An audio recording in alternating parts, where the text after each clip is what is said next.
ഈ അടുത്ത സമയത്ത് 1-2 ഫാമുകളൊക്കെ സന്ദർശിച്ചപ്പോൾ എൻ്റെ മനസ്സിൽ തോന്നി, ഈ ആധ്യാത്മിക കാര്യങ്ങൾ പറയുന്നതിനേക്കാൾ കൂടുതൽ നമ്മുടെ ജനങ്ങളെ ബോധവാന്മാരാക്കേണ്ട ഒരു വലിയ സത്യമുണ്ട്. നമ്മൾ പ്രകൃതിയിൽ നിന്ന് അകന്നുകൊണ്ടിരിക്കുകയാണ്, മണ്ണിൽ നിന്ന് മാറിക്കൊണ്ടിരിക്കുകയാണ്. ഈ പള്ളി വെച്ചിടുന്ന ഒരു ശകലം മണ്ണല്ലാതെ ഒട്ടും കിട്ടുന്നില്ല, കോൺക്രീറ്റിനകത്തിരിക്കുകയാണ്. ജനിക്കുന്നത് മുതൽ മണ്ണുമായിട്ട് ബന്ധമില്ലാത്ത ഒരു സംസ്കൃതി നമ്മൾ രൂപപ്പെട്ടിരുത്തി. പണ്ട് നമ്മുടെ ഭവനങ്ങളിൽ നോഹയുടെ പെട്ടകത്തിലുണ്ടായിരുന്നത് പോലെ 1-2 പശുക്കൾ, ആട്, താറാവ്, കോഴി, പട്ടി, പൂച്ച, ഇങ്ങനെ ജീവജാലങ്ങളുടെ ഒരു സമൂഹത്തിൻ്റെ മധ്യത്തിലാണ് നമ്മൾ ജീവിച്ചിരുന്നത്. അത് ഇന്ന് മനുഷ്യൻ മാത്രമുള്ളൊരു സംസ്കൃതിയായി രൂപപ്പെട്ടിരിക്കുകയാണ്. പണ്ട് 1-2 സെൻറ്റ് വിസ്തീർണത്തിലുള്ള മുറ്റം ഈ അമ്മച്ചിമാരൊക്കെ തൂത്തിരുന്നു. അവർക്ക് ലങ്സിനൊരു കുഴപ്പവും പറ്റിയിട്ടില്ല. 10-12 പ്രസവിച്ചിരുന്നു. പിള്ളേരെ 1-2 വയസ്സ് വരെ മുലയൂട്ടിയിരുന്നു. ശരീരത്തിലെ ഒരവയവങ്ങൾക്കും കേട് പറ്റിയിട്ടില്ല. നിലത്തിരുന്ന് പുകയൂതി അടുപ്പ് തീ കത്തിച്ചിരുന്നു. ഒരു കുഴപ്പവും പറ്റിയിട്ടില്ല. ഇന്ന് മുറ്റം തൂക്കുന്നതിന് പകരം ടൈൽസ് ഇട്ടിരിക്കുക. മൃഗജാലങ്ങളൊന്നുമില്ല. മായം ചേർത്ത പാല് മേടിച്ച് കുടിച്ച് രോഗമാകുക. അമ്മയുടെ പാല് കുടിക്കാതെ മൃഗങ്ങളുടെ പാല് കുടിച്ച് മൃഗീയമായി കൊണ്ടിരിക്കുകയാണ്.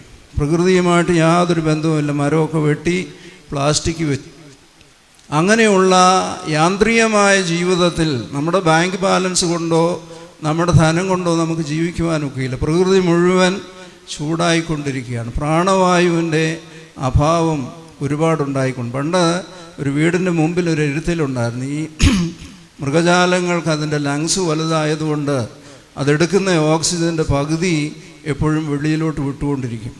അതുകൊണ്ട് നമ്മുടെ വീടിൻ്റെ മുറ്റം എപ്പോഴും പ്രാണവായു സമൃദ്ധമായിരുന്നു.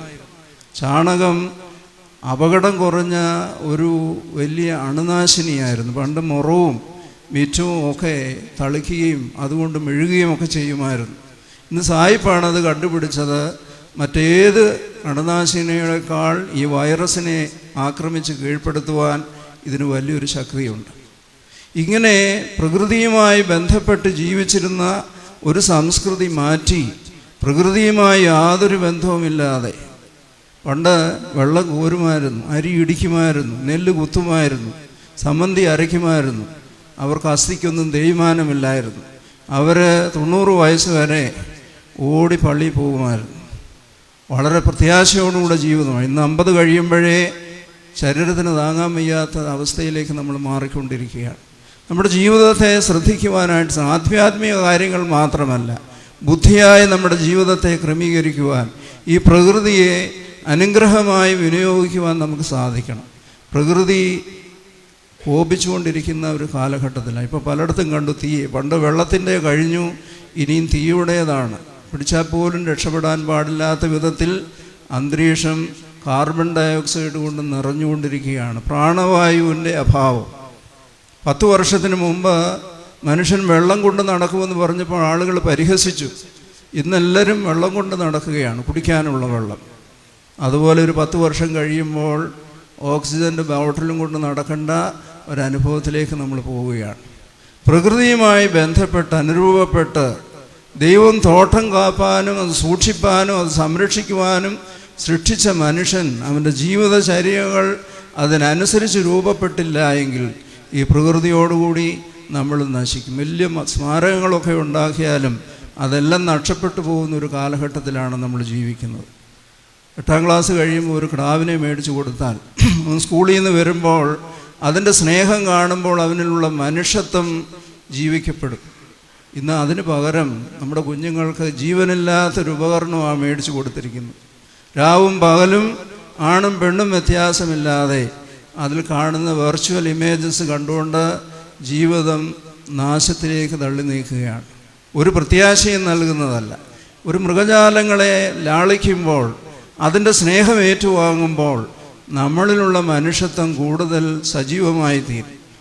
ഒരു മരം നട്ട് അതിലൊരു വൃക്ഷം വെച്ച് അതിൻ്റെ ഫലം കാണുമ്പോൾ നമ്മുടെ ജീവിതത്തിൽ ഉണ്ടാകുന്ന സന്തോഷം പോലെയാണ് ഈ മൃഗജാലങ്ങളെ സ്നേഹിക്കുമ്പോൾ, ആ വാത്സല്യമേറ്റു വാങ്ങുമ്പോൾ നമ്മളിലുള്ള മനുഷ്യത്വം രൂപപ്പെടും.